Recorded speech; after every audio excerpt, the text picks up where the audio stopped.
The Messiah the rabbi described would begin his life in obscurity in order to avoid satanic attack. He would suffer enormously for the sins of the whole world, and our diseases would fall upon him. The Talmud going so far as to call him the leprous one. And God himself would be present at the suffering. Through him, God would reverse the effects of Adam's sin and offer mankind a second chance. All these issues were covered in the first 4 videos in this series. The rabbi could easily have been speaking of Jesus the Messiah, quite inadvertently, of course.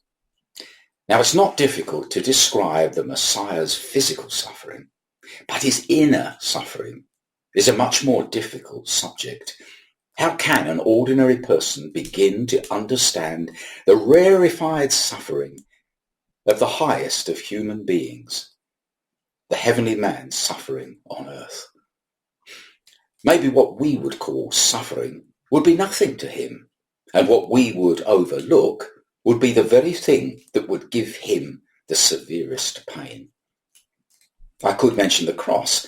Jesus never for 1 second considered avoiding the pain and shame of the cross, but the thought of being forsaken of God was the cup that even he implored God to take from him. We, no doubt, would be thinking of the nails and the pain and the hours hanging on the cross in the burning sun, but not Jesus. Nevertheless, we'll try sensitively to touch on this subject of the inner suffering of the Messiah, because it's such an important subject. It's so focused on in Old Testament prophecy.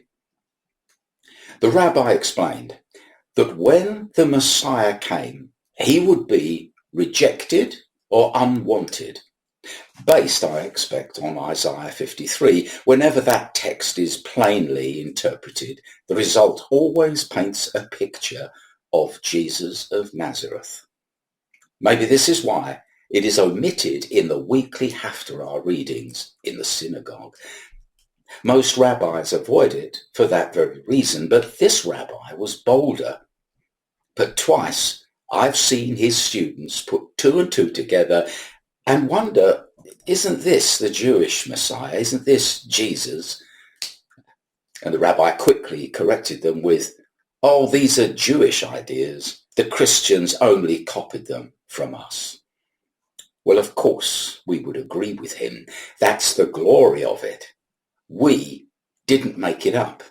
Unoriginality can't be held up as an argument against believing that Jesus was and is the true Messiah. In fact, rather the opposite. Nevertheless, I did feel just a little bit sorry for him. After all, a blindness is upon the Jews for our sake. That must count for something. The rabbi explained that because the Messiah will be rejected, he will suffer greatly from not being able to exercise his profound gifts. Everything he does will be under duress. He yearns to make his gift and calling available to all, but he will be the one who is never invited to speak, not even considered. He will be despised. When a person has a remarkable gift but no opportunities to exercise it except for those few that he manages to make for himself, it is an exquisite form of suffering. A fruitful ministry and the satisfaction of seeing lives change will not be for the Messiah, explained the rabbi. Rejection will be the order of the day. Well, we're clearly reading exactly what Jesus suffered during his lifetime. Modern Christian preachers and Jewish rabbis have jam-packed appointment books, but we hear of only one occasion, as far as I can recall, when Jesus was invited to speak. And that was to do something that any observant Jew could do. That is, read a short section of the Haftarah portion, the prophetic portion in the synagogue. And it resulted in an attempt upon his life by being shoved over a precipice in Nazareth. He was truly despised and rejected, a man of sorrows and acquainted with grief. None of his grief, none of his sorrow, of course, was self-pity. He was way beyond self-pity. But it was rather the knowledge that he had the solution to all of the people's needs, even ultimately the whole world's needs, but was disallowed to share it on a large and officially recognized scale. He had to preach on hillsides and on beaches and in streets. The principalities and powers of this world opposed him at every opportunity. In modern times, in modern terms, Jesus was cancelled. He was declared a non-person with statements like, "Search and look, for no prophet has arisen out of Galilee." Even Nathanael, who later became one of his disciples, even he said when he first met Jesus, "Can anything good come out of Nazareth?" Jesus hears the people being heavy laden with legalistic preaching and longs to show them another way which will not only deliver them into the righteousness that pleases God, but will bring them rest. The Messiah, said the rabbi, will not be able to actualize his talents. Rejection will be the order of the day. Well, this was a great deal of Jesus' pain. But the rabbi said, there is something even worse than all of this pain. Like Moses, the Messiah will suffer diminished access to God. This is a very interesting concept. Moses, who of course was a messianic figure, was not permitted to enter the land of Israel at the end of his life. And this was his dearest wish, because of the people who had caused him to lose patience with them and strike the rock twice. He was only permitted to see the land from a distance and was then buried outside of it in an unknown spot on Mount Nebo. The destinies of all the messianic figures are interlinked with the people whom they are serving. That is their burden. They are always numbered with the transgressors, not just symbolically, but actually and painfully. They pour out their souls unto death. The pain strikes much deeper than we can ever appreciate.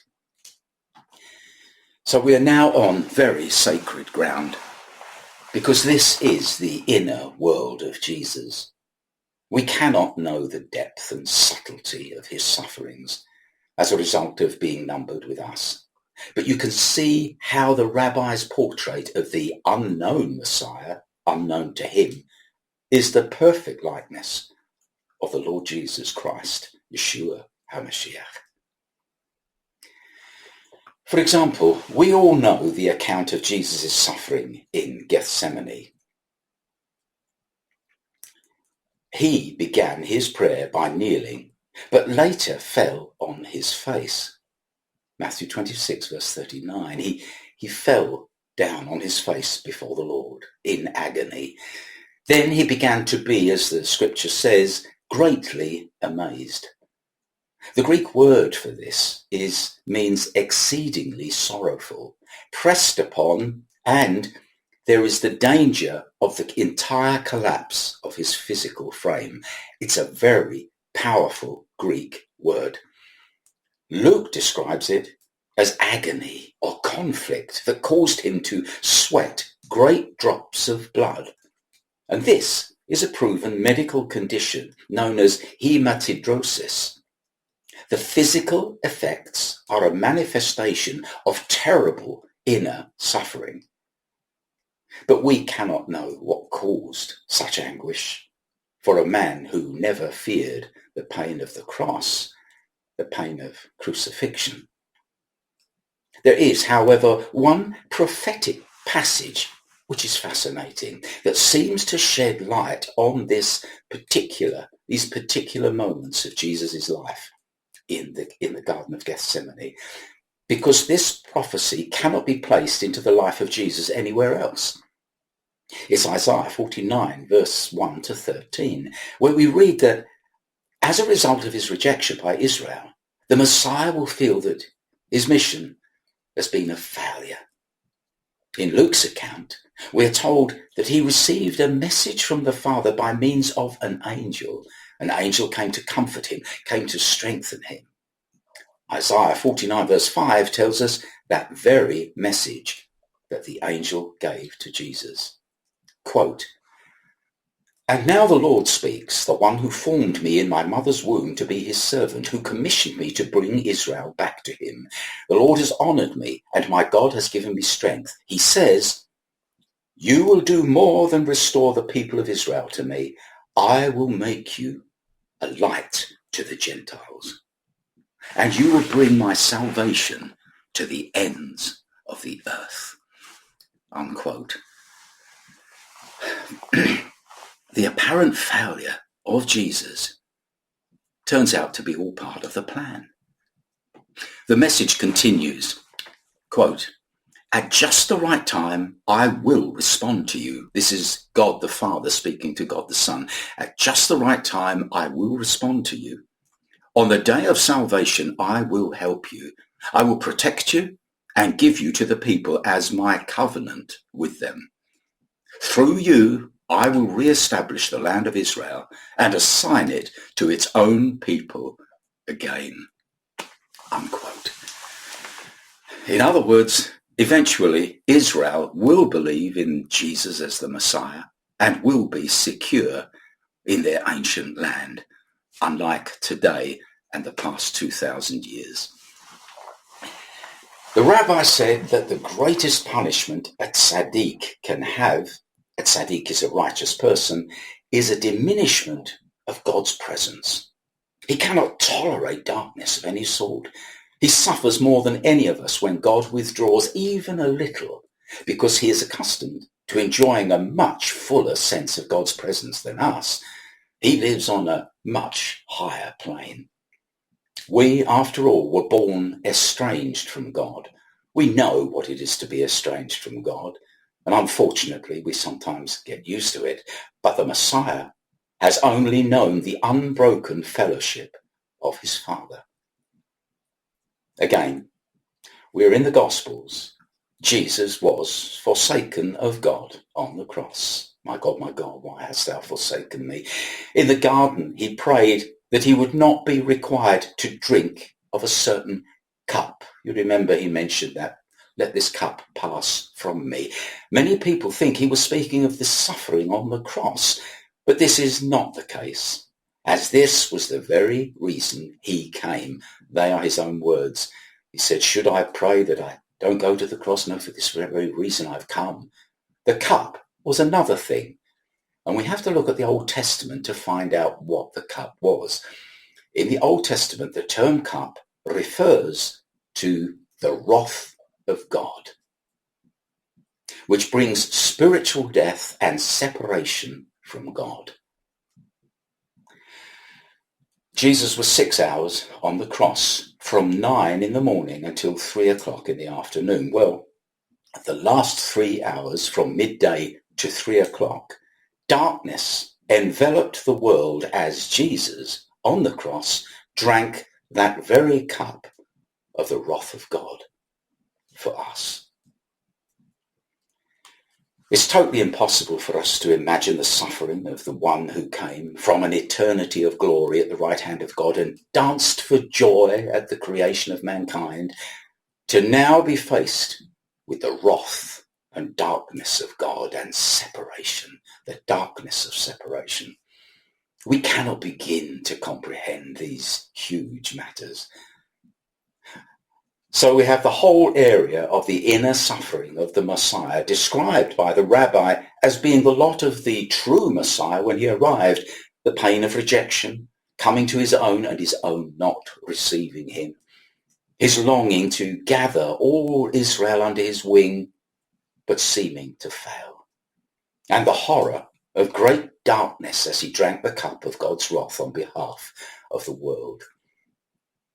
Everything was so clear to the rabbi, except one thing, the name of this prince amongst men. There is a verse in Proverbs chapter 30, verse 4, in which God says, quote, "Who has established all the ends of the earth? What is his name? And what is his son's name, if you know? It does sound to me like he's teasing his people, lovingly, of course. They have all the parts of the puzzle, but the name. But there is no other name under heaven given among men by which we must be saved. Acts 4, verse 12. Thanks for listening, and I hope to see you in the next part 6 of this series. And meanwhile, be blessed, be hopeful, keep looking up. The Messiah is coming for sure.